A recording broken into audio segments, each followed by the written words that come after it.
Il giorno del ricordo, partiamo da qui, dalla strage degli esuli Giuliano, Dalmati e Istriani. Oggi una lunga cerimonia a Bassovizza in Friuli Venezia Giulia. Andiamo in diretta con Tele4 a Trieste, c'è Umberto Bosazzi a Bassovizza, sentiamo.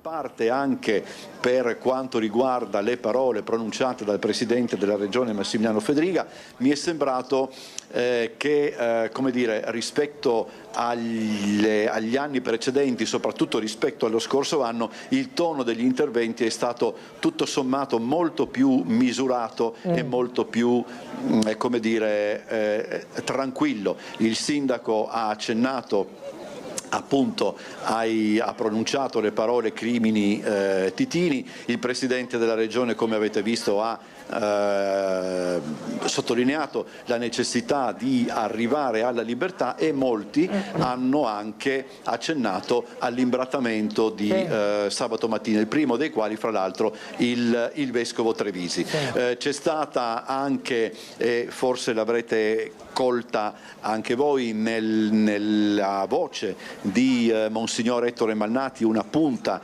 di commozione quando ha letto la preghiera scritta per l'esule e per le foibe da Monsignor Santin, laddove appunto l'opera di Monsignor Santin è stata ricordata in maniera esplicita. Quindi questi sono i dati sintetici, diciamo così, per quanto riguarda la cerimonia, una cerimonia molto sentita, una cerimonia, ripeto, molto partecipata. Adesso si sta svuotando la foiba, c'erano anche molte classi, molte scolaresche. Io mi sto girando un po' perché magari vedo anche se riesco a portare qualcuno ai nostri microfoni, se sei d'accordo, Bernardo. Sì, Umberto, non so se con il Ministro è possibile avere in qualche modo qualche interlocuzione, non so se si trova nei pressi della tua postazione o se vi dovete sganciare. Credo Nordio, desumo che Nordio sia già andato via e poi noi siamo anche bloccati qua, no? Per cui credo che se Nordio verrà in qualche modo, è stato già portato via, mi ha detto. Allora Umberto Bosazzi e Bernardo Gulotta in diretta dalla nostra redazione di Trieste su Tele4, la giornata del ricordo, finalmente vengono ricordate tutte le vittime delle foibe, la tragedia degli esuli Dalmati, Giuliani, Istriani, una pagina spaventosa della nostra storia. C'erano il Ministro Nordio, come avete sentito, ovviamente il Sindaco di Piazza, autorità civili, militari e religiose. E ieri alla vigilia del giorno del ricordo abbiamo raccolto le testimonianze di alcuni esuli, le fughe di notte, i tentativi disperati di arrivare in Italia per sfuggire agli aguzzini di Tito. Mia mamma da Fener guardava il Piave ricordando sempre il suo mare, dice una delle persone che abbiamo intervistato.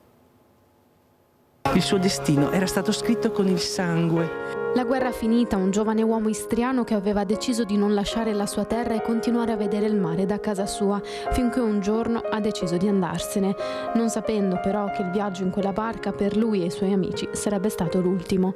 È una delle tante storie che affiorano nei giorni in cui si celebra il ricordo degli esuli e delle vittime delle foibe. Mio zio aveva 30 anni e voleva essere italiano e per fare questo doveva assolutamente scappare dall'isola, anche perché era spiato. Assieme ad altri due amici ha affrontato questa fuga. 40 anni dopo, quando si sfalda la ex Jugoslavia, cadono anche i divieti e un subacqueo, Norbert Grebel, si immerge e trova i resti mortali di 4 cadaveri e anche i resti di una barca. Mia mamma, che aveva conservato le radiografie dentarie, le porta alla polizia. Un teschio viene individuato come quello di mio zio. Tutti i teschi hanno un foro di proiettile. Era il 10 maggio 1956, 11 anni dopo la fine della guerra. In Jugoslavia ancora si viveva un regime di terrore. Esodo è una parola piccolissima, ma racchiude il dolore di una vita. E così anche il ricordo di Andrea Patelli, classe 1936, esule istriano, oggi trevigiano, si commuove ancora nel ricordare le sue radici spezzate, impossibile dimenticare. Originario di Visinada, paesino a metà strada tra Pola e Trieste. E da lì una notte con papà e mamma siamo scappati. Siamo scappati perché papà rischiava per la seconda volta di essere infoibato. E il dolore anche nel ricordo di Norma Cossetto, che poco più che ragazza si stava laureando e alternava delle supplenze nelle scuole di Parenzo, mentre seguiva anche Andrea e sua sorella.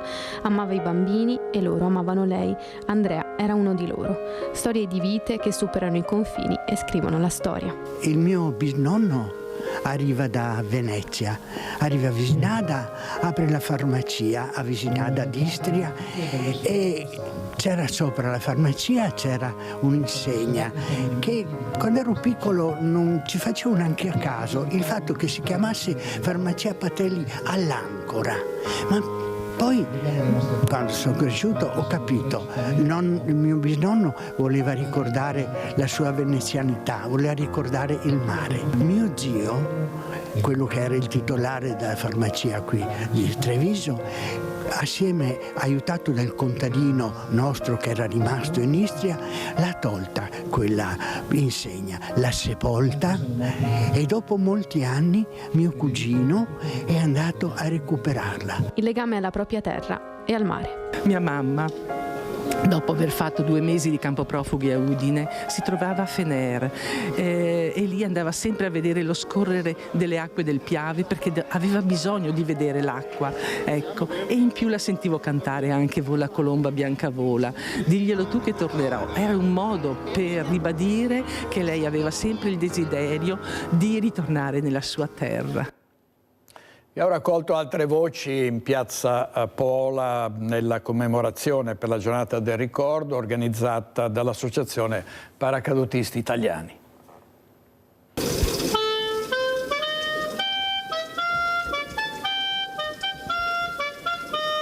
L'inno d'Italia che accompagna la deposizione della corona, il cippo che ricorda le vittime delle foibe e la vita degli esuli. La commemorazione organizzata dalla sezione di Treviso dell'Associazione Paracadutisti d'Italia per celebrare la memoria. La rappresentanza di Fratelli d'Italia con Claudio Borgia, Tommaso Razzolini, Davide Acampore e Gloria Sernagiotto. È una pagina di storia per troppo tempo nascosta a tutti e che oggi è presente e quindi va portata avanti, perché purtroppo episodi di negazionismo e riduzionismo accadono ancora oggi. Con loro anche l'Unione degli Istriani e l'Associazione Nazionale Venezia Giulia e Dalmazia. In piazza Pola, sotto la pioggia, le testimonianze si sono succedute lasciando spazio alla memoria degli esuli. Ai figli hanno raccontato, certo, però hanno raccontato non dettagliatamente tutto, evidentemente la ferita era ancora molto fresca. Ai nipoti hanno raccontato invece tutto. Io ovviamente andavo a scuola e chiedevo ai professori, ai maestri e ai professori se si potesse affrontare anche questo tema. Quando abbiamo messo questa come dicevo prima, questo piccolo cippo in piazza Pola, sono passati molti anni e ogni anno si cerca e si continua giustamente a voler parlare di questo. Grazie alle testimonianze ancora presenti, il Comitato 10 febbraio gira le scuole dove siamo invitati, va nelle piazze e porta i libri che questi esuli hanno scritto nell'ancora ricordo, nel ricordare quello che avvenne. Quello che avvenne, oggi siamo nel 2025, esattamente 80 anni fa. Oggi siamo nel 2025 e queste pagine terribili della storia dovrebbero indurci tutti a evitare ogni tipo di violenza, ma la violenza ormai è diffusissima, dilaga. Andiamo a Padova da Valentina Visentini e da Cristian Roque Allende per la parte tecnica, perché c'è stata una rissa ripresa dai residenti in via Tommaseo. A te Valentina. Sì, buongiorno direttore, noi siamo tra via Tommaseo e via Ugo Foscolo, siamo dunque nel cuore della cosiddetta zona rossa di Padova, che è stata istituita dal prefetto e che è partita dallo scorso 6 febbraio. E proprio il 6 febbraio alcuni residenti, qui con me c'è il ragionier Claudio De Nicola che parla anche a nome di questi residenti, sono stati protagonisti, hanno immortalato quello che adesso vedete nelle nostre immagini che stanno andando proprio in questo momento, un'ennesima rissa che c'è stata qui vicino in via Tommaseo, poco lontano dalle cucine popolari, episodi con cui i cittadini, i residenti, anche chi lavora, perché questa è anche una zona ricca di uffici, purtroppo convivono da molto tempo, e quindi come residenti insomma si dicono favorevoli di questo provvedimento. Intanto notate una differenza, ci sono più controlli? Molti di più, e ringraziamo che siano stati fatti e che continuino per 60 giorni, dicono adesso, ma speriamo che durino molto di più, perché purtroppo il degrado è notevolissimo in questa zona. Il degrado comprende tutti gli aspetti della vita giornaliera. Io come amministratore di questi condomini sono stato costretto a instaurare delle telecamere all'interno, perché all'interno del condominio si verificavano episodi assolutamente non simpatici. Parecchie persone hanno rifiutato di lavorare in questi condomini per via dello stato in cui qualche volta si trovano. Non è solo una questione di malavita, è una questione di igiene. Se voi fate il giro del quartiere, vi invito a farlo e vi ringrazio di essere venuti, non troverete un canestro per le immondizie. Noi non abbiamo un posto dove buttare fuori la cartina piuttosto. Perché questo? Perché purtroppo quando c'erano i cestini questi venivano riempiti di tutto e di più. Quindi la soluzione è stata quella di toglierli. Cosa vi devo dire? Cosa avete visto anche qualche giorno fa, lo 6 febbraio? Sì, con questa... ma noi vediamo giornalmente quasi queste situazioni. Al sabato, alla domenica ci sono dei raggruppamenti che litigano fra di loro, hanno degli interessi, ma oltretutto non hanno gabinetti, non ci sono bagni. Qui non ci sono bar aperti, i propri bisogni li fanno all'aperto. Cioè dove si mangia bisognerebbe che ci fossero i bagni, invece sta gente poverina si mette fuori ad aspettare ore e ore perché evidentemente l'afflusso è tanto per non perdere il posto, ma lei capisce che con questo freddo ci sono anche delle esigenze di carattere naturale e quindi ecco le conseguenze, che è quello dei propri bisogni, a cui io spesso e volentieri ho fatto le foto, le ho spedite in comune perché ne prendessero visione. Ecco, aumentati i controlli, diceva il ragionier De Nicola, in questa area che è proprio considerata per 60 giorni, quindi fino al 6 di aprile, zona rossa, con appunto tutte le novità che questo provvedimento implica. E proprio nell'ambito dei controlli ci sono stati anche degli arresti. Ci racconta tutto nel suo servizio Francesco Ratai, la linea poi può tornare allo studio. Arrestato con 300 pastiglie a base di tapentadolo, un potente analgesico di origine oppiacea prodotto in India, importate illegalmente e vendute a 5 euro l'una. In manette un 30enne nigeriano fermato in piena zona rossa a Padova in via Tommaseo, a pochi metri dalle cucine popolari, dove l'uomo sembrava aspettasse qualcuno. Accortosi di essere osservato dagli agenti della squadra mobile, ha cercato di allontanarsi dalla zona. I poliziotti lo hanno quindi fermato, trovandogli in tasca 30 blister da 10 pastiglie l'uno del potente medicinale prodotto in India. Accompagnato in questura e identificato, l'uomo è risultato un richiedente asilo che era già stato arrestato per il possesso dello stesso farmaco in provincia di Padova e Treviso. Il nigeriano è stato trattenuto in questura in attesa del processo per direttissima. Servizio di Francesco Ratai. Andiamo subito in diretta a Venezia, a Cabalbi, perché sta parlando il presidente Luca Zaia, conferenza stampa. Sentiamo. Guardate, siccome questo sistema andrà in crash, la Regione Veneto mette le mani avanti e assume 300 medici laureati ma non specializzati. Ne viene fuori il finimondo quando noi diciamo di assumere questi 300 giovani medici non non dottorini, com'è che li hanno definiti? Dottorini, questi sono medici laureati in medicina e chirurgia, abilitati ma non specializzati. Io non ce l'ho contro la specialità, cioè la specialità è un atto che qualifica ancora di più la nostra sanità, però siamo stati criticati. Io ho detto 1 miliardo di volte, guardate che arriviamo al crash, perché i numeri ci dicono che in base ai pensionamenti, in base al numero di medici che abbiamo, non ne avremo quel numero chiuso. Io non sono un addetto ai lavori della formazione, ma il numero chiuso ci ha privato dei medici. Peggio ancora, ha tolto la possibilità magari a qualche veramente futura star della medicina di poter quantomeno testare il proprio talento in corsia, in sala operatoria.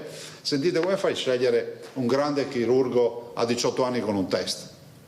Cioè, deve portare in sala operatoria del sangue, deve vedere i bisturi, deve capire se gli piace o non gli piace. È un fatto anche di talento, no? La manualità del chirurgo, pensate di un oculista, di quello che vi viene in mente.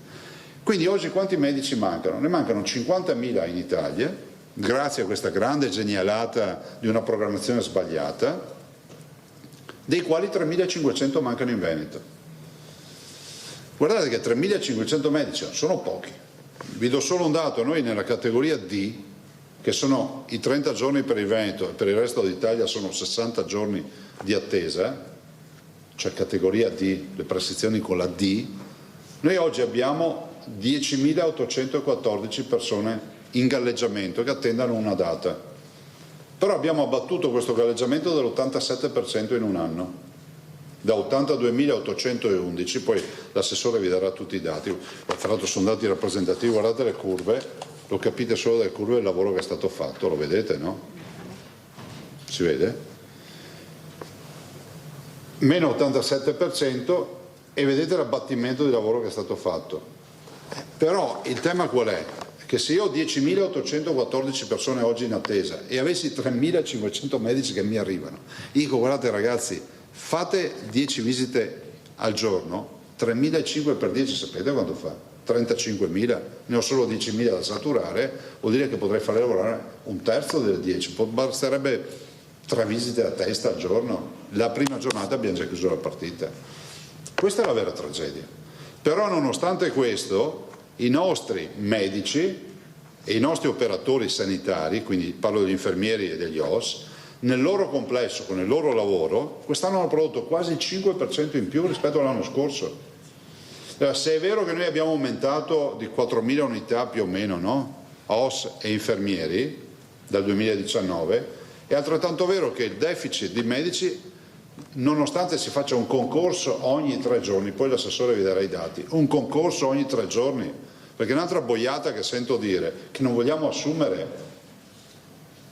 ma guardate che qualche anno fa io non avrei potuto dire se conoscete un medico mandatecelo che lo assumiamo, perché c'è un concorso pubblico. Oggi ve lo dico, nessuno mi può denunciare, perché non si presentano ai concorsi, ce l'avete capito? Non si presentano ai concorsi. Facciamo un concorso ogni 3 giorni e se con voi conoscete un oculista disoccupato, un dermatologo disoccupato, un intensivista disoccupato, cioè, mandatecelo, ma non c'è. Quindi la carenza di medici ha pesato tantissimo, nonostante noi si abbia dato disponibilità totale ad assumere. Ne abbiamo già parlato, ma se volete ne parliamo anche oggi, di molte posizioni che non vengono coperte, non riusciamo a fare lo scorrimento della graduatoria rispetto alle posizioni che abbiamo. Però il dato positivo qual è? Poi l'assessore vi dirà i dati.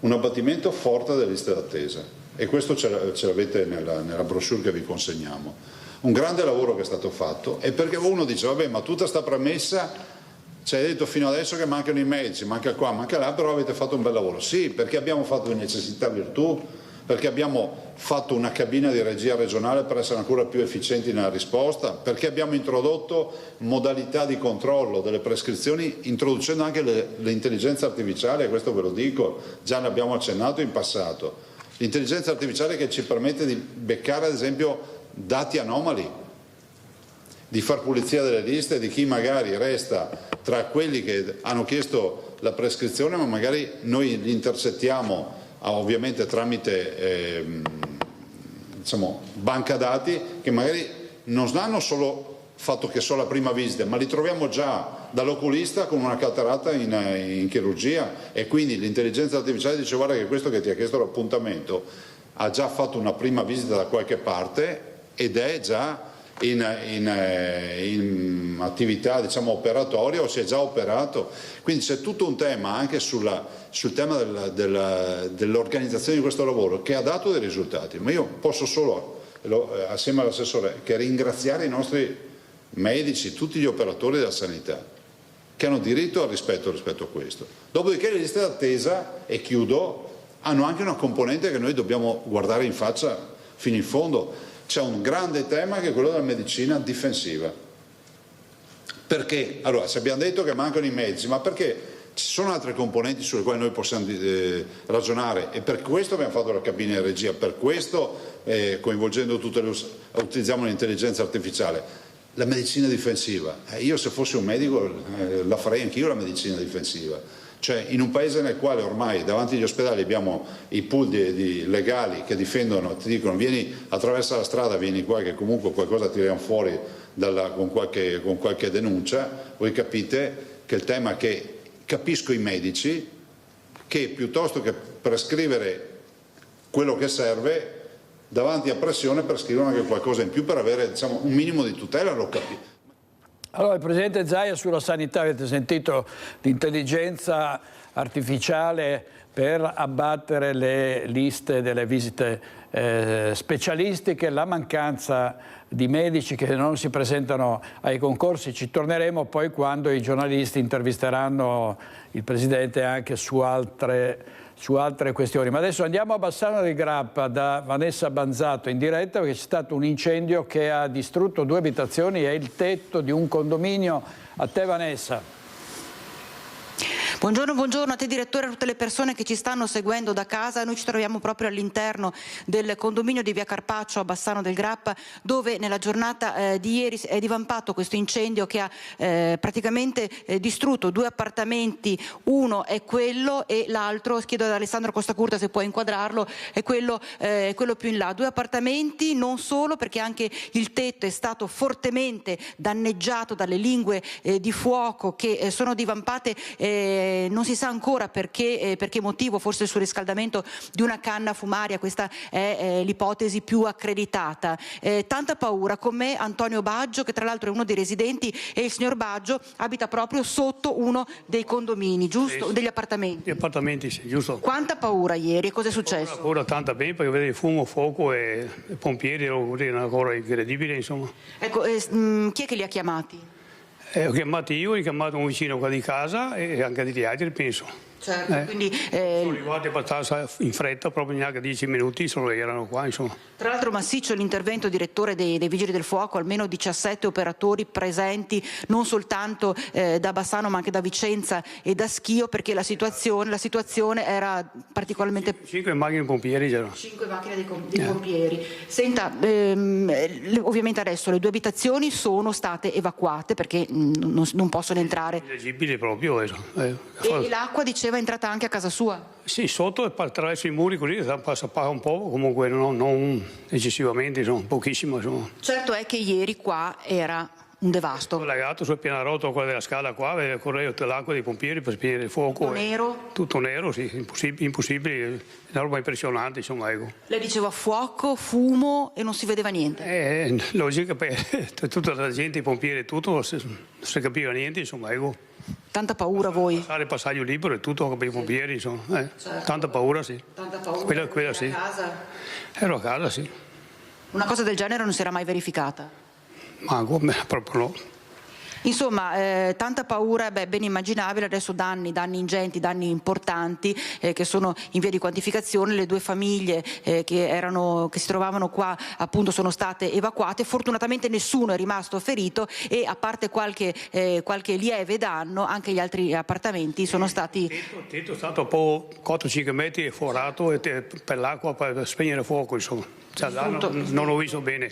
Quindi insomma danni che, a parte i 2 appartamenti e il del tetto, insomma non hanno interessato gli altri condomini, le altre famiglie, gli altri appartamenti. Da Bassano del Grappa, direttore, è tutto, ti ricedo la linea. Grazie a Vanessa Banzatto e Alessandro Costacurta. Adesso andiamo invece a Vittorio Veneto, dove c'è stata una maxi rissa tra una baby gang e un gruppo di amici quarantenni, 2 feriti in ospedale. Andiamo subito in diretta da Daniela Sizzia. A te, Daniela. Sì, direttore, buongiorno anche ai telespettatori. Noi siamo in una piazzetta interna, qui vicino c'è un locale da dove è partita la rissa. Di fronte a me c'è Viale Vittorio Veneto, siamo proprio nel cuore di Vittorio Veneto. Da qui alcuni avventori sono stati allontanati dal locale perché davano fastidio ad altri clienti, si sono spostati seguiti dagli addetti alla sicurezza e poi hanno incontrato un gruppo abbastanza folto di ragazzini, anche di minorenni, e da lì ne è scaturita una rissa violentissima. 3 persone sono rimaste ferite, si tratta di 3 persone insomma adulte, perché i 5 che erano usciti dal locale sono adulti dai 23 ai 40 anni e tutti con lesioni abbastanza gravi al volto, lesioni e fratture al setto nasale. All'arrivo dei carabinieri ovviamente i minorenni si sono dileguati correndo, ma i carabinieri hanno già acquisito le immagini di videosorveglianza per identificare tutti i partecipanti a questa rissa. Questo che è il percorso che hanno fatto i 5 adulti che sono arrivati qua in questa qui fuori all'esterno della piazzetta, e da qui è nata proprio la rissa. Noi siamo in compagnia della sindaco di Vittorio Veneto, Mirella Bagliana. Sindaco, purtroppo insomma dobbiamo fare i conti con un'altra rissa e davvero c'è preoccupazione. Abbiamo sentito anche altri esercenti, commercianti che ci dicevano insomma di certo questo preoccupa non poco. Certo, il clima non è sereno, nel senso che la rissa che è avvenuta sabato notte è una conseguenza di un diverbio che c'è stato tra 2 gruppi di frequentatori appunto del locale, però lascia un po' pensare, perché sono coinvolti sia persone adulte che persone più giovani, e quindi appunto questo fa riflettere, perché anche purtroppo le persone adulte oggigiorno sono sempre meno propense ad accettare magari delle provocazioni e quindi reagiscono anche in modo abbastanza importante.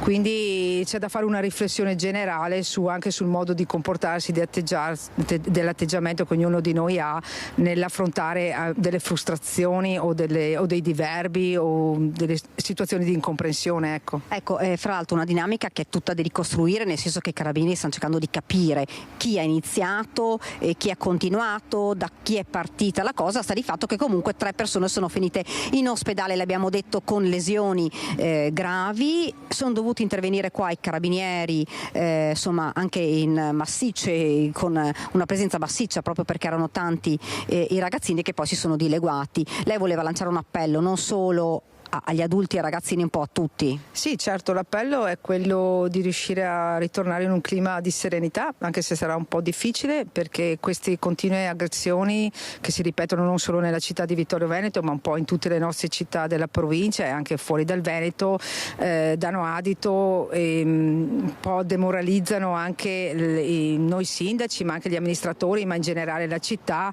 perché danno adito insomma che c'è un clima di violenza.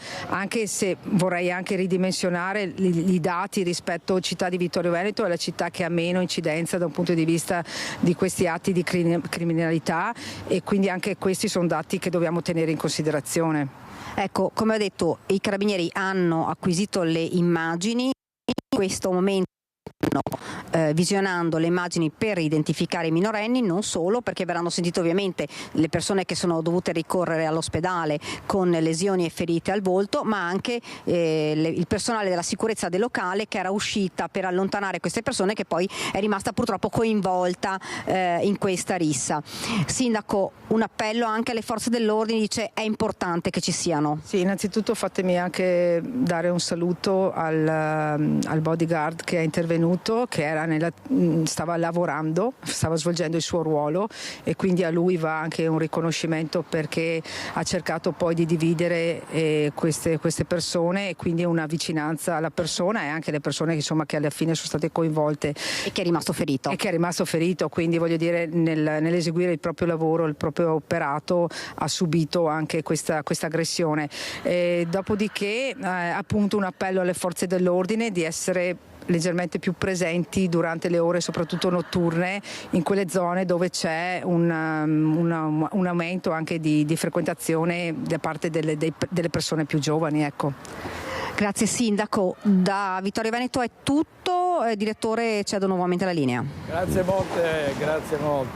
molte a Daniela Sizia, a Nicoletta Rizzetto per la parte tecnica, ovviamente alla sindaca Rossella Balliana. Adesso andiamo a Codroipo, vicino a Codroipo, dove è rientrato in azione Fleximan. Andiamo subito da Omar Costantini. Sì, buongiorno direttore, buongiorno agli amici di Rete Veneta, chilometro 103 progressiva 300 della strada statale 13 Pontebana, dove alle prime luci dell'alba è stato compiuto questo gesto. Come hai sottolineato tu giustamente direttore, di nuovo Fleximan in azione anche in provincia di Udine. Un episodio simile era già accaduto alcune settimane fa proprio qui vicino, in comune di Bertiolo, lungo la strada ferrata che da Udine porta a Portogruaro. Cosa è avvenuto? In pochi minuti insomma c'è stata l'azione, non si sa se di una o più persone, è stato segato con una flex i supporti che tenevano il basamento, da qui poi chiaramente il manufatto è collassato all'interno di questo fossato, e poi si è iniziata l'opera di taglio all'interno del sistema della ricezione di quello che cattura l'occhio elettronico. Però probabilmente il tutto non si è portato a termine per un motivo semplice: alcuni automobilisti in transito hanno visto qualcosa e hanno segnalato l'azione alle forze dell'ordine, e gli operatori che stavano, diciamo così, operando all'interno di questa struttura hanno pensato bene di darsi la fuga e lasciare il manufatto a terra. Tra poco i tecnici del comune di Codroipo provvederanno anche alla rimozione e al recupero insomma del materiale. Il tutto, ripetiamo, si è compiuto in pochi secondi.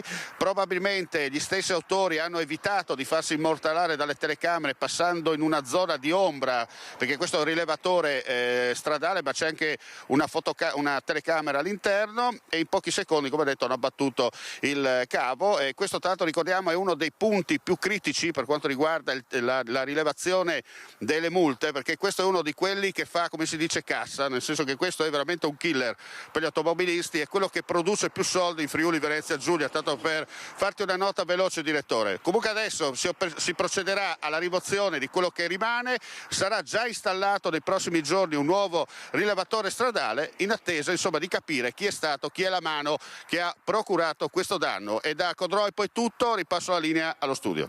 Grazie Omar Costantini, il nostro inviato della redazione di Udine. Adesso ci saranno zone rosse sparse un po' in tutto il Veneto. La prima è stata istituita a Padova, come vi abbiamo detto 4 giorni fa. Adesso si pensa a una zona rossa anche a Jesolo in estate, per contrastare gli episodi di violenza che sono generalmente legati alla movida. Sentiamo cosa ci ha detto il sindaco di Jesolo, De Zotti. Accogliamo con favore questa proposta del prefetto di Venezia di sperimentare le zone rosse anche nel litorale durante l'estate. Noi pensiamo già alla zona prettamente più destinata alla movida, quindi la zona di Piazza Mazzini, Piazza Aurora, dove vogliamo consolidare un lavoro di allontanamento e di prevenzione nei confronti di quei soggetti che vengono a Jesolo non per divertirsi, ma per fare confusione o addirittura per commettere dei reati. Questo tipo di personaggi non li vogliamo a Jesolo, e quindi questo strumento può dare alle forze dell'ordine la possibilità di allontanare i propri soggetti più pericolosi. È un'ulteriore novità che consolida un lavoro importante che abbiamo fatto in questi anni proprio su questo fronte. Oggi in regia Mattia Pizzaia e Alberto Pivetta. Andiamo avanti con la cronaca. Si è spenta dopo 33 anni di coma Luigina Brustolin, che il 23 maggio del 1992, guidando la sua Golf con la figlioletta Sara di 1 anno e mezzo a bordo, fu coinvolta in un terribile incidente stradale sulla Feltrina a Pederobba. La sua auto entrò in collisione con una Nissan condotta da un 46enne. Luigina, che aveva 27 anni, e la figlioletta vennero ricoverate a Treviso. Il cuore della bambina si fermò dopo 35 giorni di agonia. La mamma entrò in coma. In tale condizione è rimasta fino a venerdì, dopo una lunga assistenza prestata dai familiari e dal centro servizi opere Pie Onigo. Anche Luigina se n'è andata all'età di 60 anni. C'è stato un raid vandalico nelle auto in sosta nel parcheggio della stazione di Monselice. Almeno 6 sono i veicoli che hanno riportato danni. Domenica amara per i viaggiatori che avevano lasciato le loro auto in sosta al parcheggio della stazione di Monselice, che al ritorno hanno trovato i loro veicoli danneggiati. Un raid vandalico in piena regola, quello che ha interessato almeno 6 auto. Rotti i finestrini, i malviventi non hanno esitato a impossessarsi di quanto trovato all'interno, lasciando per terra i contenuti ritenuti da loro inutili ma strumenti di lavoro per i poveri malcapitati, come appunti, fogli, evidenziatori e cartelline. Non il primo atto vandalico in questo, che è il parcheggio più frequentato da quanti si muovono in treno per lavoro o studio e usano come punto di partenza e arrivo la stazione di Monselice. La zona del resto per ora non è coperta da telecamere. Il servizio di Chiara Gaiani: non cala intanto l'ondata di furti anche nel Bassanese. È stata colpita ancora una volta la zona di Sant'Eusebio, proprio a Bassano del Grappa. Puntuali come un orologio svizzero, i ladri sono tornati e l'orario preferito resta quello tra il tardo pomeriggio, all'imbrunire, e la prima serata. Alle frazioni già registrate nelle scorse settimane a Sant'Eusebio se ne aggiunge un'altra. Una signora ci ha avvisato che ieri sera tra le 5:30 e presumibilmente dalle 5:30 alle 9 un ulteriore furto con trapano hanno scassato una porta finestra. La signora si è recata stamattina dai carabinieri per la denuncia, però insistono in questo quartiere. Molti residenti segnalano la presenza di una vettura di colore scuro con la targa che inizia per ES. Se i cittadini la vedono, i carabinieri chiaramente con 2 sole sigle non riescono a identificare l'automobile, quindi se qualcuno segnala, fotografa, riesce a dirci qualche cosa, magari riusciamo a fare qualcosa anche noi. L'ultima vittima del furto è anche proprietaria di cani, che però erano assenti in occasione del colpo. Chiaramente prima di fare dei furti guarderanno le abitazioni che sono più, come dire, sono vuote, non danno segni di presenza interna, e non ci sono magari luci accese, e poi chiaramente qualcuno si apposta, controlla, vede, fa. Ancora una volta il controllo di vicinato credo sia una cosa, la soluzione che possiamo fare noi. Ai carabinieri i residenti hanno chiesto di intensificare i pattugliamenti, ma servirebbe una solidarietà collettiva. Se vediamo qualcosa di sospetto anche nelle case dei vicini, credo sia un gesto civico e anche educato e civile di informare i vicini: guardate che c'è qualcuno che sta osservando la casa, che gironzola, e poi si avvisano le forze dell'ordine. Controlli di vicinato anche a Vicenza, in particolare nel quartiere Laghetto. Vediamo. L'allarme sicurezza resta la priorità per i cittadini del quartiere Laghetto, una delle zone in cui l'età media della popolazione resta tra le più alte di Vicenza. Per questo il controllo di vicinato qui è stato tra i primi ad essere avviato in città. A tracciare un primo bilancio di un anno d'attività una delle residenti più note, il consigliere regionale Silvia Maino. Laghetto, pensate, è un quartiere molto tranquillo, un quartiere residenziale, ma ha avuto circa una trentina tra tentativi di furto, truffe agli anziani e non solo agli anziani, ossia campanelli suonati con addetti strani di forniture particolari. La gente si fida e apre. Abbiamo avuto anche delle aggressioni nei parcheggi dei nostri supermercati anche in pieno giorno, per non parlare di tutta una serie, circa una ventina di tentativi di furto, alcuni anche perpetrati in pieno giorno, ora di cena, quando questi personaggi entrano nelle case appunto delle persone che stanno anche cenando. A preoccupare i residenti in particolare una specifica tipologia di reati. Senza ombra di dubbio odiosissimo è stato, ma perché è una percezione, una violenza nella nostra intimità domestica, è stato l'ingresso, ripeto, anche a ore tardo pomeriggio nelle case delle persone con le persone dentro, cioè le persone si accorgevano che stavano entrando dei sospetti, delle persone non dei ladri, usiamo il termine giusto. E poi abbiamo avuto un'aggressione importante purtroppo in quartiere, una signora nel tardo pomeriggio di fronte addirittura a un supermercato in pieno giorno. Oltre 120 i volontari ad essere stati coinvolti nel controllo di vicinato, che segnalano e si scambiano informazioni attraverso chat specifiche. I risultati sembrano incoraggianti, ma le forme di degrado fisico e sociale sono in continua evoluzione. Quindi lo strumento è stato senza ombra di dubbio efficace, perché quest'anno abbiamo notato una riduzione in tal senso e una soglia dell'attenzione delle persone molto più consapevole. C'è anche una forma di degrado importante, leggiamo una cosa, sbirri assassini. Ecco, ricordiamoci che il controllo di vicinato, quando c'è bisogno chiamiamo noi carabinieri, chiamiamo le forze dell'ordine, quindi insomma penso sia chiaro quello che sta succedendo.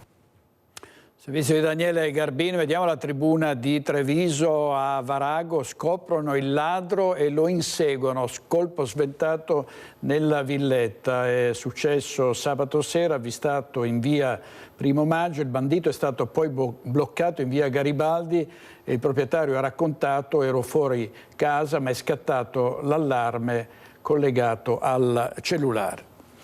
Leggi adeguate alla criminalità di oggi e lotta al sovraffollamento delle carceri. Da Mestre, Forza Italia Veneto lancia un appello al governo partendo dalla situazione di Venezia. Mancano pochi giorni. Con l'arrivo del Carnevale, Venezia sarà la prima città del Veneto ad istituire su larga scala le cosiddette zone rosse volute dal Ministero dell'Interno, vale a dire aree sensibili altamente presidiate, dalle quali potranno essere allontanati soggetti potenzialmente pericolosi o pregiudicati. Bisogna stare attenti che non sia un bordo della zona rossa, che poi c'è un'altra zona che diventa, tu sposti di sicurezza su un'altra area, per cui le dovranno essere valutate bene, ma sono assolutamente d'accordo, vanno fatte, noi le stiamo già facendo da anni, difatti quelli che adesso stanno certificando le hanno copiate da noi. Le zone rosse non saranno solo a Venezia, ma anche nelle aree difficili dell'entroterra, a Marghera come nei dintorni della stazione di Mestre, a partire da quella via Piave scelta da Forza Italia proprio per fare il punto sullo stato della sicurezza in città, con tra gli altri i vertici regionali e locali del partito. Noi abbiamo un'ottima polizia municipale, ma deve essere integrata dalle altre forze dell'ordine come la Polizia di Stato, i Carabinieri. Abbiamo bisogno, c'è l'avvocato che sta parlando di una legislazione più adatta a quelli dei tempi moderni sulla microcriminalità, perché altrimenti rischi che tu prendi quello che ha commesso il reato e dopo 2 ore questo è in giro. Quindi c'è un problema anche di carceri, che è bene porsi del problema che le carceri sono sovraffollate. Ci sono diversi piani di lotta alla criminalità e al degrado e alcuni, pur con tutta la buona volontà delle amministrazioni comunali, non possono che essere affrontati a livello parlamentare e governativo. Su questo fronte comunque non siamo all'anno zero, ha aggiunto Zuin, pur riconoscendo le difficoltà che si vivono in alcune aree del comune. Non tutta Mestre, alcune strade che danno un po' più di preoccupazione. Se poi mi dici invece i territori, le città, come dice non so, Favaro, piuttosto che vediamo veramente diversità dal punto di vista della sicurezza. Questi lazzaroni ci saranno sempre, non è che tu abolisci il lazzarone, devi soltanto trovare delle norme, dei meccanismi, delle pratiche che riescano a tutelare la sicurezza delle persone. È assurdo quello che succede, però queste cose vengono fatte solo in Italia, perché all'estero da un sacco di botte e finisce la storia, una rata di botte. Sindaco di Venezia Luigi Brugnaro. Torniamo a Cabalbi, il Presidente Zaia sta rispondendo a domande dei giornalisti, sentiamo. Che aver protratto l'attività fino a 70 anni dell'ospedaliero che era a 65 è un merito che mi posso attribuire, perché fu una battaglia che feci io, ma anche quella è stata una battaglia, a me sembra una banalità, un buon senso, no? Cioè l'universitario poteva restare fino a 70, l'ospedaliero no. C'è 2 colleghi sullo stesso ospedale, cambia la metodologia e l'ospedaliero, se ne usciva, andava a lavorare da privato. Li abbiamo portati a 70, adesso c'è un dibattito che io condivido sui 72 anni, ma la verità è che noi dobbiamo lasciare intanto ferme le prerogative, che se una persona vuole andare in pensione o andare da un'altra parte ci possa andare e nessuno abbia nulla da dire, ma anche avere la prerogativa di poter contrattare con chi vuole restare. Oggi non si può. Io non so se è una difesa di lobby, non so se è una visione, ad esempio anche sto dibattito, io sono stato oggetto di un dibattito, i giovani si incazzano con Zaia perché parla degli anziani, ma non ci sono neanche i giovani da assumere. Io sono solo da parte dei giovani, ma vi ricordo che non abbiamo giovani da assumere nella sanità in questo momento. Arriveranno, bene, quando arriveranno e cambierà il mercato rivedremo le modalità, però oggi questa è la situazione, è emergenziale. E poi Presidente, si può spiegarci meglio questa roba dell'intelligenza artificiale utilizzata per capire se qualcuno aveva già fatto in lista d'attesa, ma io ho fatto un esempio che è banale, e fondamentalmente l'intelligenza artificiale, come si può dire, vede i dati anomali, nel senso che noi abbiamo tutto caricato in rete, no? Pensate alle prescrizioni, abbiamo le ricette dematerializzate, tutto, anche qui sono stati i primi, grande polemica, andate a intervistare quelli che facevano le polemiche. Adesso io ho visto anch'io la mia prescrizione, mi vado a intercettare i miei farmaci in qualsiasi farmacia, cioè senza andare dal medico, rompermi le palle, andare a chiedergli, far coda per avere la ricetta. E quindi avendo un piano, diciamo, terapeutico, ognuno poi si muove su quello. Quindi l'intelligenza artificiale intercetta i dati anomali, poi è ovvio che l'umano che li verifica, no?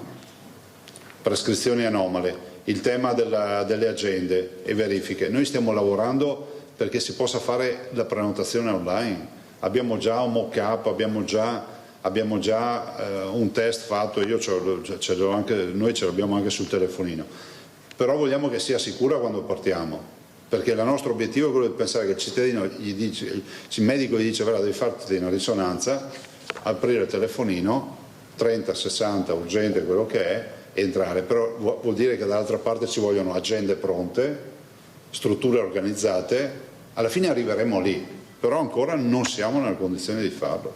Ma avete dati su quante prescrizioni? No, non ce li ho. Dati? Perché il dubbio che mi viene è se il sistemino con l'intelligenza artificiale intercetta il dato anomalo, cioè questo signore è in lista d'attesa ma in realtà si è già fatto la visita e si è già operato la catarata, probabilmente è andato nel pubblico da qualche altra parte. Può accadere questo, può accadere che abbia fatto un sistema misto, che si faccia una visita nel privato e poi torna dentro nel pubblico, cioè sono molte variabili. Ma io vi ho fatto solo un esempio, poi ci sono un sacco di dati che vengono valutati.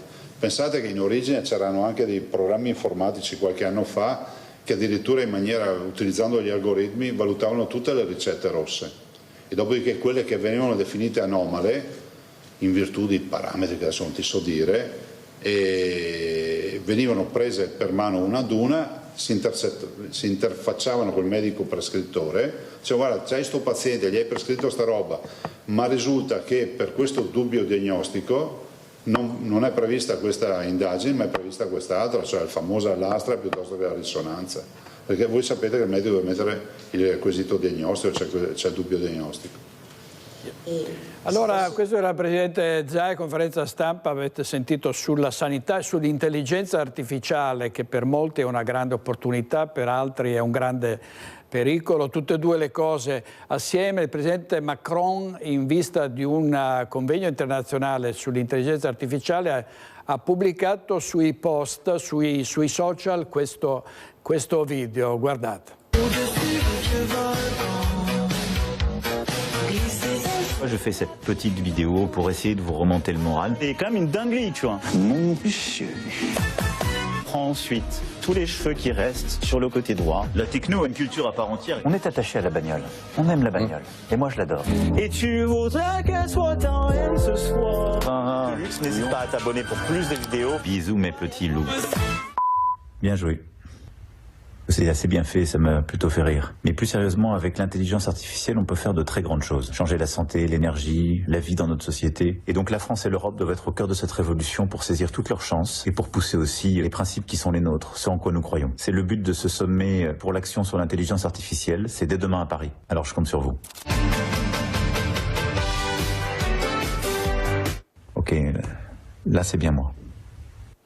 Presidente francese, avete visto, dove lui era il protagonista di questi video che sono completamente finti e bisogna pensare a quanto male si può fare con l'intelligenza artificiale se pensiamo anche a cosa è successo agli imprenditori che hanno sentito al telefono la voce del ministro della difesa Crosetto che chiedeva soldi per aiutare gli italiani all'estero e che in alcuni casi hanno creduto che fosse la sua vera voce, invece era una voce finta fatta con l'intelligenza artificiale. Quindi davvero può essere un grosso pericolo e ne vedremo delle belle d'ora in poi. Andiamo però a sentire sull'immigrazione, in particolare sulla polemica del niqab a scuola, il caso delle ragazze con il velo integrale che per entrare in classe vengono identificate in una stanza separata, e cosa che è successa a Monfalcone. Adesso sta arrivando questa iniziativa, questa cosa sta arrivando anche in Veneto. Sentiamo l'europarlamentare Anna Maria Cisin, che è stata sindaca di Monfalcone. Ci sono molti cittadini di Mestre e di Marghera che mi sottopongono spesso la questione del velo integrale, come anche di altre situazioni. Niqab a scuola, il velo integrale che lascia scoperti solo gli occhi. Il caso scoppiato all'Istituto Tecnico Professionale Sandro Pertini di Monfalcone scavalca i confini regionali e arriva anche in Veneto. Non solo un problema di sicurezza, secondo l'europarlamentare già sindaca di Monfalcone Anna Maria Cisint, che da anni si batte affinché venga promulgata una legge che vieti l'utilizzo del velo integrale. Necessità ribadita anche dal ministro dell'istruzione Giuseppe Valditara. Abbiamo presentato su questo una proposta di legge che con 4 articoli risolve la questione, perché la legge che oggi è esistente, la 152 appunto, tra le virgole autorizza una possibilità di giustificato motivo. Questa proposta di legge toglie l'alibi, via il salvo giustificato motivo, e introduce il reato della violazione dell'obbligo a indossare il velo integrale. Le 5 ragazze che frequentano l'istituto, purché continuino ad andare a scuola, ogni mattina vengono identificate in una stanza separata dalle altre persone. È un problema del nostro paese che altri paesi in Europa hanno risolto. La Francia, l'Austria, la Danimarca, la Bulgaria, dal 1° gennaio anche la Svizzera. In questi paesi è vietato l'uso del velo integrale, perché non ci può essere integrazione se non c'è la possibilità di guardarsi negli occhi. È un problema generale perché il numero degli islamici presenti in Italia è molto cresciuto e ovviamente sono stata sindaco di un comune, sono 8 anni che faccio questa battaglia, perché ho visto crescere il numero delle donne completamente coperte e abbassare l'età delle ragazze completamente coperte. La sinistra si accoda alla proposta, evidenziando la necessità di regolamentare l'uso del velo almeno negli istituti, una possibilità per diventare credibili, ribadisce Cisint. Il velo integrale è un gravissimo atto di sottomissione. Il pericolo sta in questo, nel non riconoscimento degli islamici radicalizzati di accettazione dei valori della nostra Costituzione. Se la Costituzione e il nostro sistema giuridico sono importanti perché l'Italia è un paese di diritto, alla Costituzione e alle leggi italiane devono essere sottoposti tutti i cittadini che vivono in questo paese.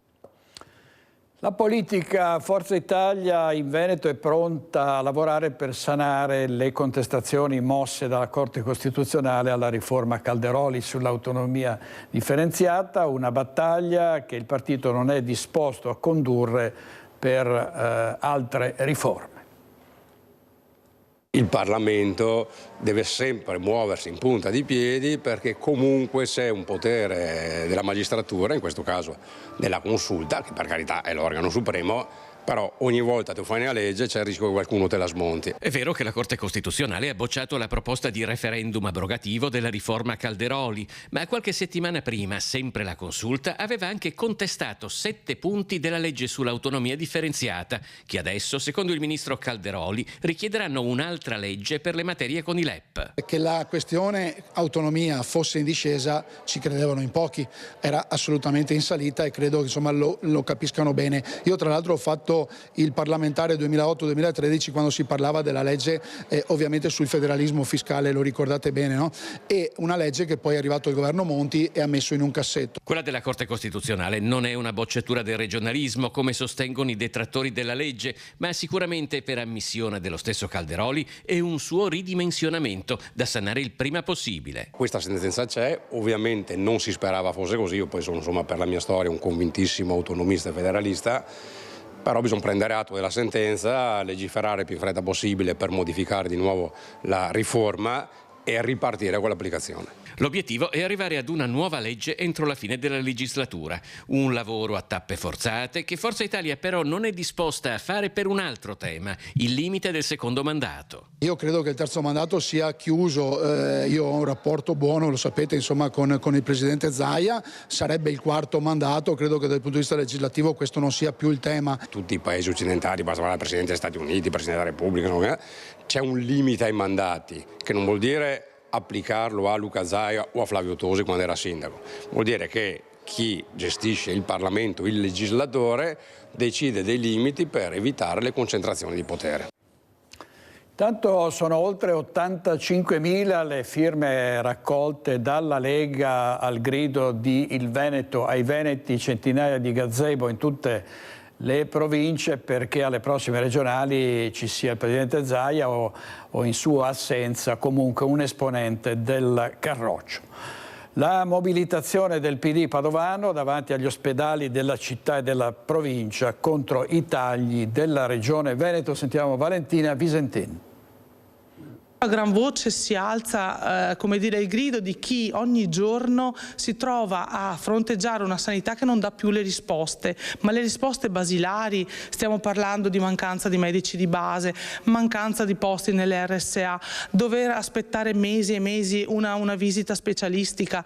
Quindi le persone si stanno rendendo conto che o hai la possibilità di pagare di tasca tua i servizi, altrimenti rinunci alle cure, e questo non è accettabile. Da Campo San Piero a Piove di Sacco, da Cittadella a Schiavonia, al centro, gli ospedali Sant'Antonio e l'azienda ospedaliera di Padova, è stata una mobilitazione su tutto il territorio, quella del Partito Democratico in difesa della sanità pubblica. Volantinaggio e ascolto davanti ai punti ospedalieri. Basta tagli alla sanità pubblica che favoriscono quella privata che non tutti possono permettersi, spiega la segretaria provinciale Dem Sabrina Doni. E noi come comunità democratica non ci giriamo dall'altra parte, e soprattutto anche di chi sono gran parte di queste responsabilità, che hanno un nome e un cognome: Regione Veneto, perché l'autonomia tanto decantata dal centrodestra e dalla Lega è una autonomia che già la Regione Veneto ha in tema di sanità. Carenza di medici di medicina generale, liste d'attesa a discapito di una medicina del territorio che vede grosse difficoltà anche per accedere alle strutture per anziani non autosufficienti, denuncia il PD, che non ferma la mobilitazione. Il Partito Democratico chiede più cose, sicuramente stanziare più fondi e una programmazione seria che tenga in conto di tutti i fronti della sanità, perché quello a cui noi assistiamo è un perdere pezzi su tutti i fronti, dai medici di medicina generale alle strutture sanitarie, la mancanza di programmazione puntuale nei territori, e questo è un problema che i cittadini vedono. È notizia di questi giorni un primato sugli accessi ai pronto soccorso, a quelle cure a pagamento, che poi alla fine è l'unica voce su cui si riesce a far cassa da parte delle strutture della sanità regionale. Questa è una cosa grave, ma è una cosa che è indice del fatto che non si trovano risposte nella sanità che si può programmare. Allora si corre ai pronti soccorsi e si intasano di codici bianchi. E di sanità stava parlando il Presidente Zaia a Cabalbi, sentiamo se ancora questo l'argomento. Oggi si vedono storie che intaccano anche le parti centrali delle città, ti preoccupi ancora di più. Però l'ultima cosa, sulle zone rosse adesso lo vedo come una reazione a fase acuta. Ma quindi a caso questo servono delle politiche di altro genere?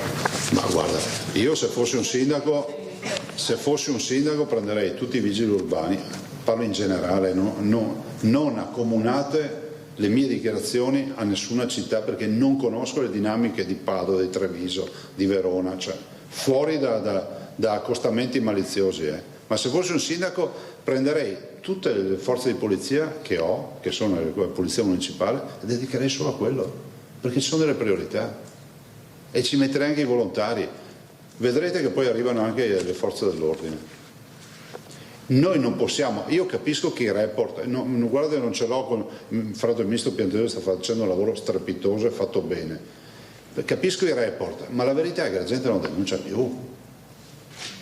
Cioè noi non possiamo più fidarci delle tabelle, la gente non denuncia, e questo è un dato di fatto. Non denuncia perché se lo ritrova sotto casa dopo 5 minuti che ha fatto la denuncia, non denuncia perché perde un sacco di tempo e tanto sa che non gli faranno niente, non denuncia perché vedete i furti qua a Venezia, perché con la Cartabia devi fare la denuncia e poi devi tornare al processo e tu magari sei in America, sei a Singapore perché sei un cittadino del mondo, quindi quelli che fanno i furti, i borseggiatori ce la fanno tutti franca perché ci vuole non si procede più d'ufficio, cioè capite, queste robe qua non vanno bene.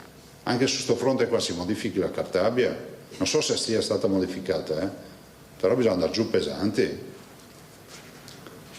E dopo c'è un tema di integrazione, perché è innegabile che la punta dell'iceberg che si vede è una punta dell'iceberg che ci dice che molto probabilmente in alcuni casi, senza generalizzare, le seconde generazioni che noi interpretavamo come, o le terze addirittura che interpretavamo come quelle in totale osmosi con la comunità, invece sono in alcuni casi in enclave, cioè vivono tra di loro da terze e seconde generazioni.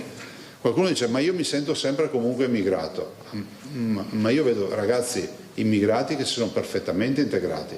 Questi sono semplicemente dei micronuclei che hanno deciso di vivere fuori da un contesto di integrazione totale. O no? Guarda che è un problema. Però il popolo dei giovani è un popolo per bene, anche di immigrati, che sia chiaro questo. E questi qua sono pochi e per questo bisogna intervenire velocemente. Altro? Ma perché la sua legge sui giovani presentata nel 20, tale ottobre del 2020 poi è rimasta là? Ma perché il Consiglio poi ha fatto tutte le elaborazioni. È anche ti spiego, è anche vero che con queste elaborazioni avremmo interpretato tante parti di questa legge in altre leggi, nel senso che è stata spacchettata per alcuni versi. Ma comunque le politiche che facciamo sui giovani, Alda, sono assolutamente presenti in praticamente tutti i provvedimenti che facciamo, c'è sempre un occhio, c'è la massima attenzione per quanto riguarda le politiche giovanili. Altro? Grazie ragazzi, grazie. Presidente Zaia, alla fine della conferenza stampa che hanno seguito il nostro Filippo Fois con Sandro Ponchio, andiamo in pubblicità, torniamo subito, state con noi.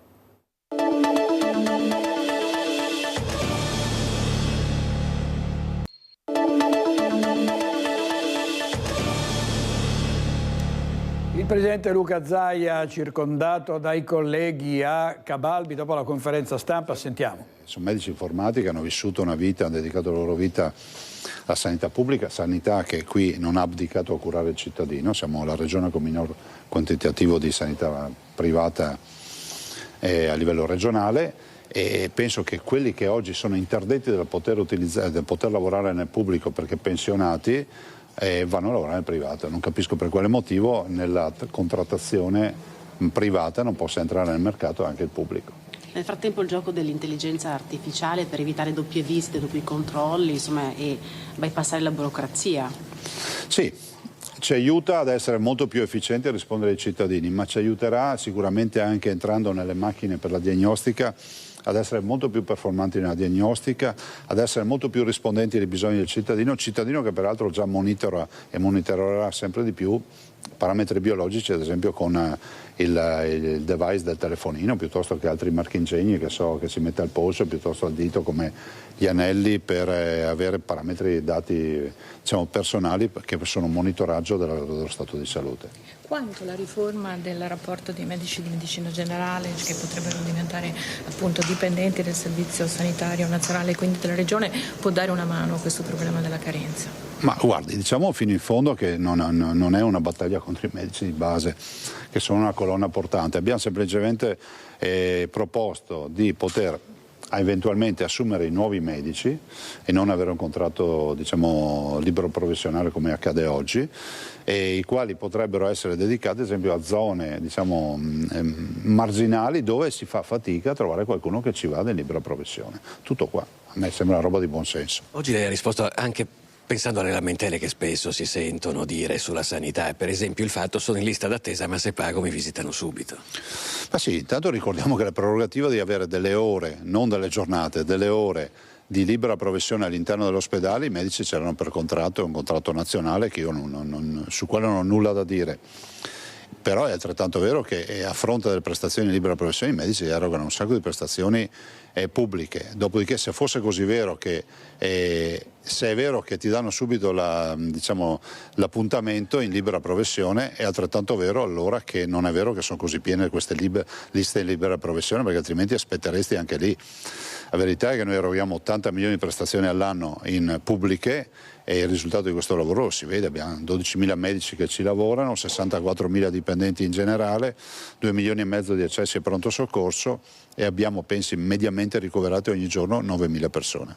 Per una mancata programmazione nazionale in Veneto mancano 3.500 medici. Se ce ne fossero anche un pochino di meno sarebbe già stata abbattuta quelle 10.000 persone che sono in lista d'attesa. Ma sì, guardi, le do il dato: queste 10.000 persone, se avessimo 3.500 medici che non riusciamo ad assumere, come gli altri colleghi nelle altre regioni, se gli facessimo fare 10 visite a testa sarebbero già 35.000 visite fatte in un giorno. Noi ne abbiamo 10.000 in attesa, vorrebbe dire che basterebbe che ne facessero 3 a testa al giorno, in un giorno solo. Questo dà una dimensione di cosa significa averli o non averli 3.500 medici. Presidente, le zone rosse, queste zone ad alto impatto, in che direzione sta andando il Veneto e lei che ne pensa? Guardi, non conosco nello specifico le scelte dei sindaci e ne resto fuori. Dico che possono essere assolutamente utili per curare la fase acuta, dopodiché c'è un tema, cioè questi sono dei delinquenti, non rispettano le leggi, nel momento in cui fanno aggressione addirittura abbiamo visto morti, mi sembra evidente che questa non è la società che vogliamo, ma difendiamo i giovani però. I giovani non sono tutti baby gang, questa è veramente una minoranza rumorosa davanti a una foresta che cresce e che non ha parole, che sono i giovani per bene. E lo dico sia per i giovani, diciamo, oriundi veneti piuttosto che gli immigrati, sono moltissimi ragazzi per bene. Purtroppo questi ragazzi delle baby gang inficiano e lordano anche l'immagine della gioventù. Perché diceva che adesso i cittadini non vogliono neanche più perdere tempo per andare a far denuncia? Vabbè, questo è un dato di fatto, cioè, io capisco le statistiche con le denunce e tutto quello che ne deriva, però la verità è che i cittadini sanno prima di tutto che molto spesso magari perdono tempo e vedono l'eventuale aggressore, l'eventuale, diciamo, comportamento anomalo trovarselo libero per strada dopo 3 secondi, o meglio neanche arrestato, e dall'altro hanno anche la paura che poi se lo trovino anche sotto casa nuovamente a rivendicare qualche torto subito. Quindi penso che noi non possiamo solo basarci sulle denunce. La verità è che le donne in alcune parti delle nostre città dopo una certa ora hanno paura a circolare, e questo è un dato di fatto, ma non è voler creare allarmismi o fare attacchi politici a qualcuno, è un dato di fatto, è un problema. Il problema è colpa di nessuno, bene, non è colpa di nessuno, dobbiamo affrontarlo e risolverlo. Come? Come eventualmente? Io penso che purtroppo l'abbiamo visto anche con la patente a punti, no? Quando tutti abbiamo alzato il piede dall'acceleratore, cioè bisogna lavorare sulle leggi, le punizioni, e questo è un paese nel quale si va in galera solo se prendi più di 4 anni di condanne. Immaginatevi se fare baby gang se prendi 4 anni di condanne in questo momento. Presidente, una battuta sulla giornata. No, lasciamo la conferenza stampa del Presidente Zaia e vediamo un attimo da Trieste il Ministro Nordio che sta parlando delle foibe. Sentiamo.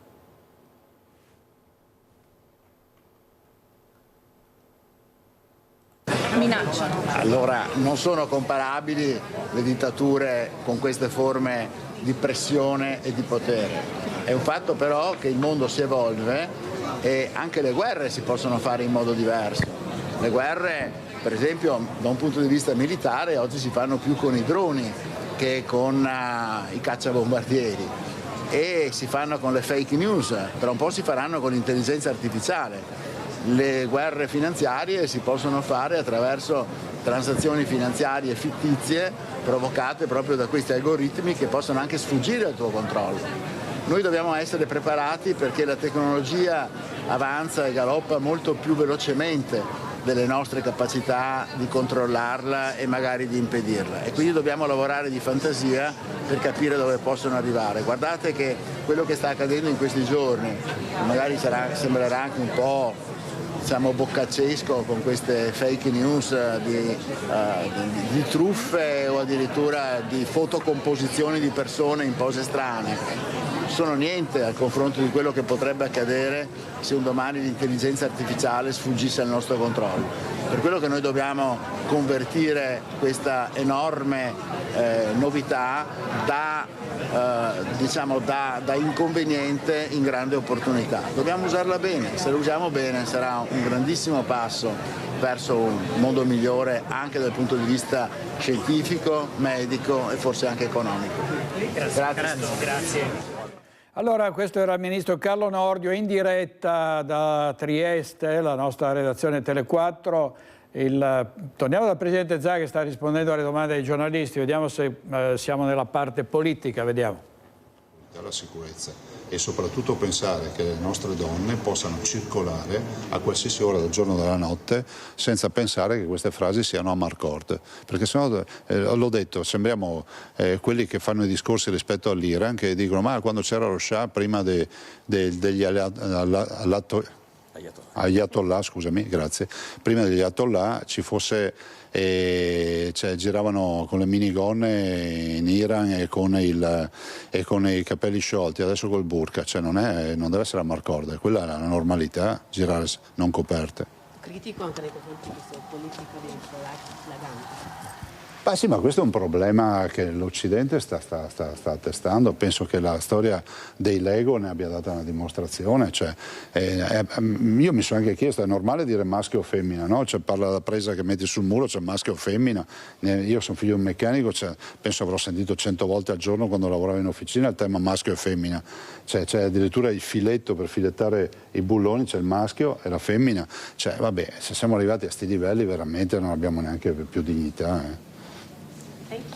Grazie, buon lavoro. Allora con Filippo Fois abbiamo sentito il Presidente della Regione del Veneto Luca Zaia, soprattutto sanità e sicurezza oggi, di politica si è parlato poco. Io direi con i nostri registi Mattia Pizzai e Alberto Pivetta andiamo in pubblicità, un minuto, stiamo in pubblicità, poi torniamo subito da voi con altre notizie, altri servizi, a tra poco, state con noi.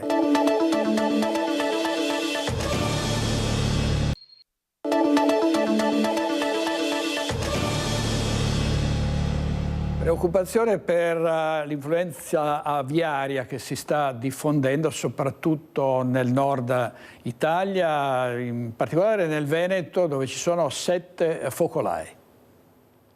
Se è Verona la provincia veneta più colpita dal virus dell'influenza aviaria con 15 focolai, è Treviso la seconda con 7, seguita da Venezia con 3 secondo l'ultimo report dell'Istituto Zooprofilattico delle Venezie.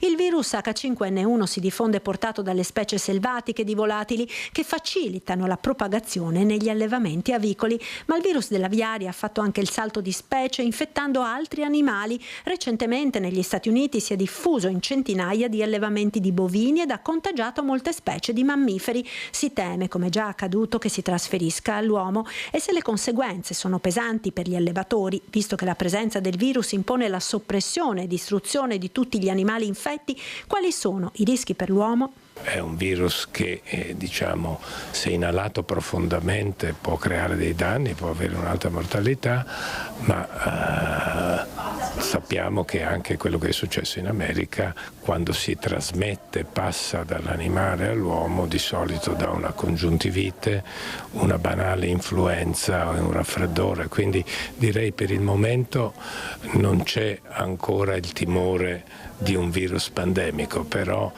ovviamente va aumentata la soglia di attenzione, soprattutto bisogna essere pronti, ma lo è già l'Europa, l'EMA, anche il nostro Paese, ci sono dei vaccini, ci sono dei farmaci, ma bisogna essere pronti a studiarlo, soprattutto all'interfaccia uomo, animale, ambiente, per vedere se acquisirà quelle proprietà che gli permettono di diventare pandemico.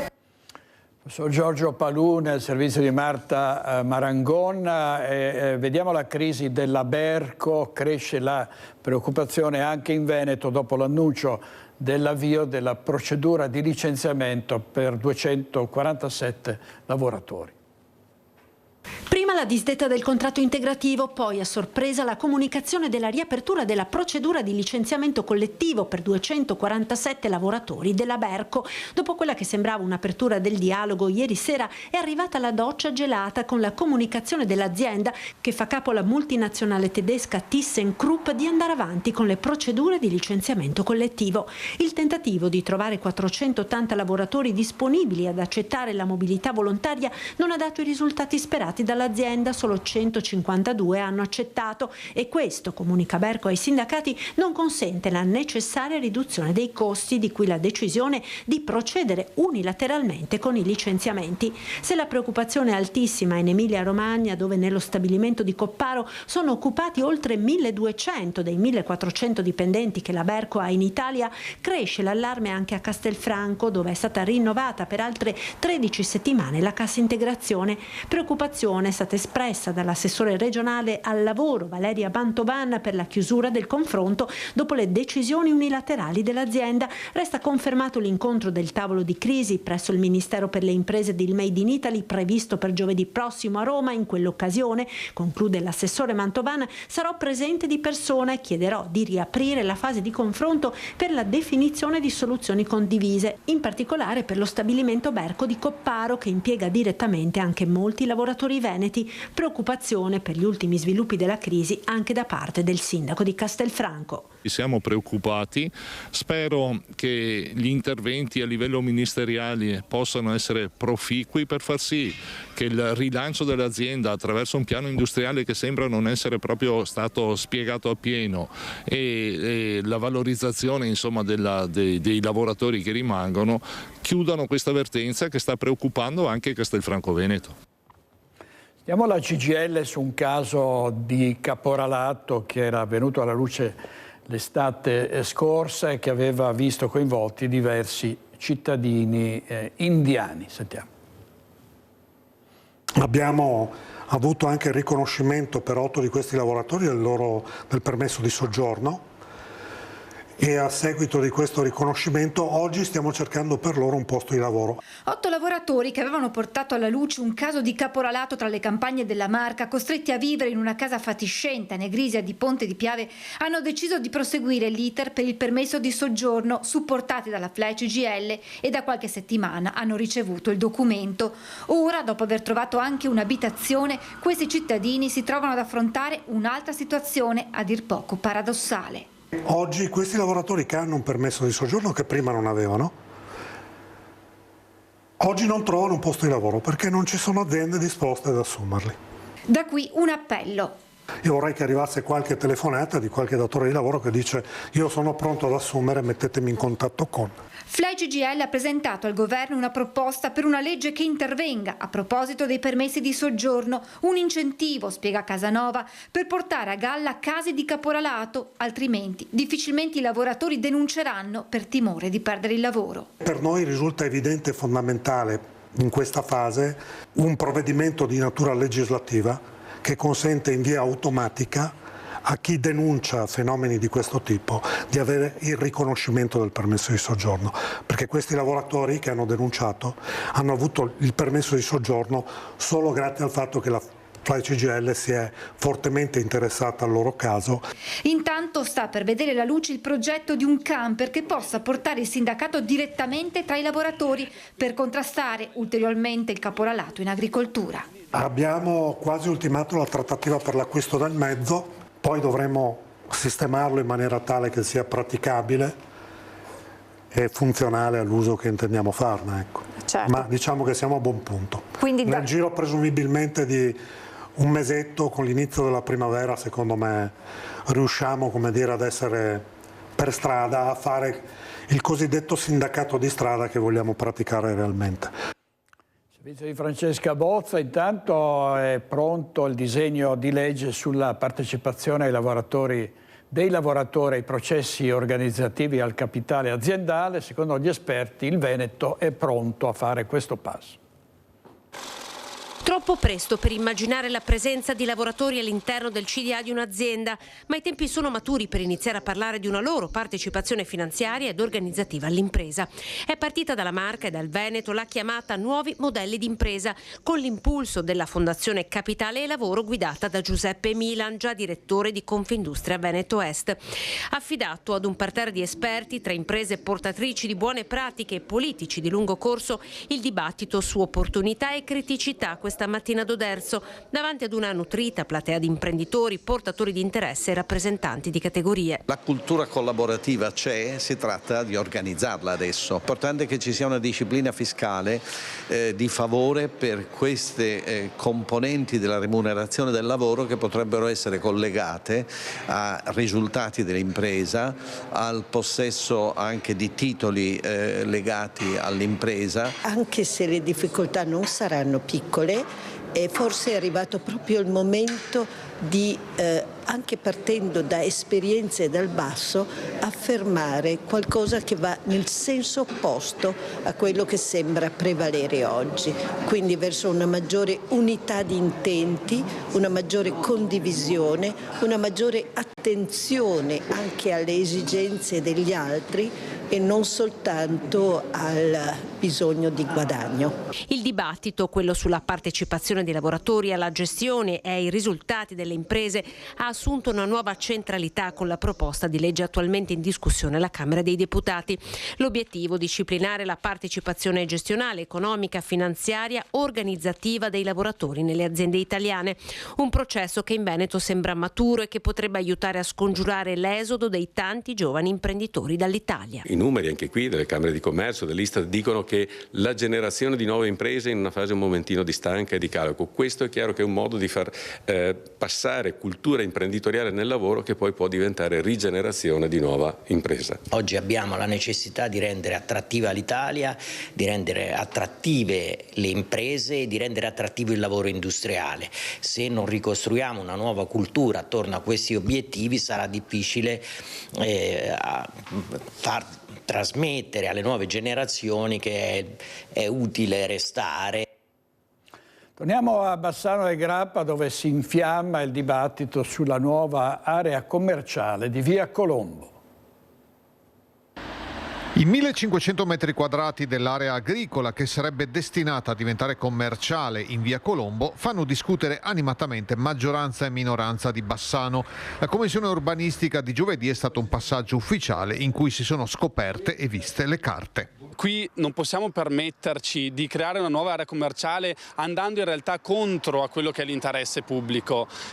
A volte io mi chiedo se la politica pensa a cosa vuol dire per le persone passare in queste strade trafficate. Questa è una strada particolarmente trafficata. Pensa a cosa vuol dire per il piccolo commercio una nuova area commerciale che va pian piano a distruggere l'economia locale della nostra città. Il beneficio per le casse del comune sarebbe di appena 100.000 euro, oltre ad alcune opere di urbanizzazione. La nuova area commerciale potrebbe avere impatti anche sul vicino ospedale San Bassiano e sulla futura casa della comunità. Siamo in un polo che è già importantissimo e la cui accessibilità bisogna mantenerla e preservarla. Pensiamo semplicemente ai soccorsi, all'importanza di avere delle vie che siano facilmente percorribili, avere delle vie, degli accessi che sono completamente otturati dal traffico per motivi prettamente commerciali e legati quindi a una viabilità che non è funzionale, potrebbe essere deleterio anche per i servizi sanitari. Via Colombo è certamente appetibile dal punto di vista commerciale per i flussi di traffico presenti e futuri, ma su come vada pianificato il territorio l'ultima parola spetta al comune. Noi potremmo decidere, i consigli comunali servono a questo, possiamo decidere discutendone e soprattutto facendo l'interesse dei cittadini e delle cittadine di tutta la città, non di pochi privati. Di servizi, problemi ce li segnalano immediatamente i nostri telespettatori, come in questo caso i residenti in via Postumia a Casoni di Mussolente.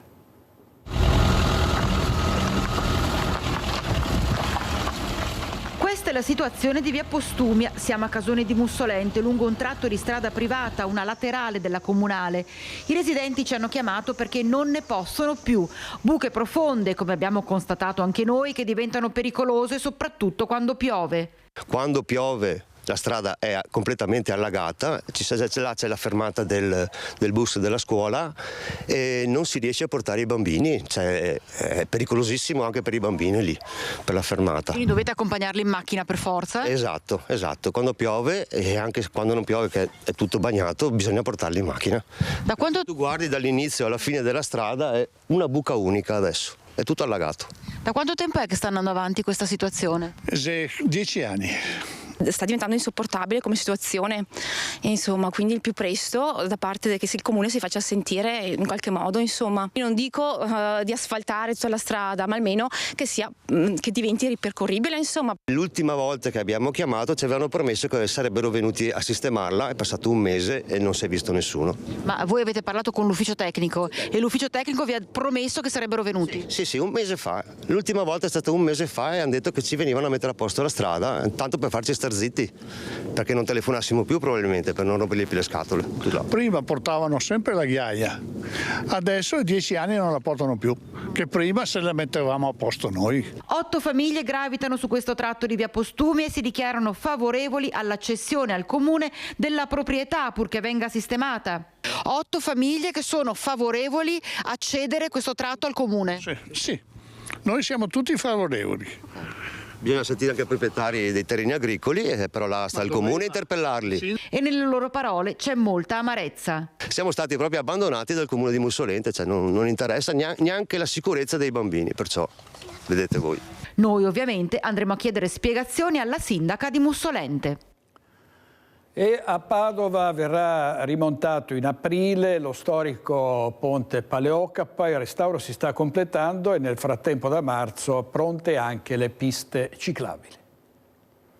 Il sopralluogo in Sicilia ad Agrigento ha portato buone notizie. Il restauro del ponte della Specola è quasi terminato. Nel cantiere, dove si stanno effettuando i lavori di manutenzione delle 6 trave di acciaio datate 1880, si procede seguendo quanto disposto dalla soprintendenza, visto il valore storico del ponte. In primavera, dunque, il ponte Paleocapa tornerà a casa. Ormai siamo alle le ultime battute e quindi ad aprile il ponte tornerà qui sul posto e si inizieranno le operazioni di riassemblaggio, rimontaggio in sede. Servirà poi ancora qualche settimana per poter allestire il ponte in modo tale che poi possa tornare ad essere percorribile. Chiuso al traffico a novembre 2023 e progressivamente smontato, il cantiere non è stato per nulla facile. Gli operai hanno lavorato in acqua e le condizioni del manufatto erano peggiori di quanto previsto.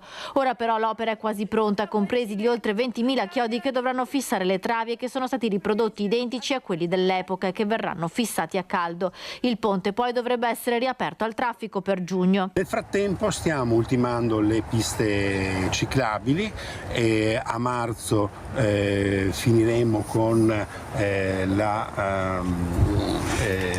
la lavorazione del tappetino finale. Attendiamo che le condizioni climatiche ci consentano di posare la pavimentazione in modo che poi sia durevole, il lavoro sia fatto in modo ottimale. Dal punto di vista della ciclabilità e della sicurezza stradale facciamo un grande passo in avanti, perché abbiamo realizzato dei marciapiedi che danno maggior spazio sia ai pedoni che alle biciclette. Il restauro dell'opera è costato al Comune di Padova 3 milioni di euro, un intervento reso possibile grazie ai fondi PNRR.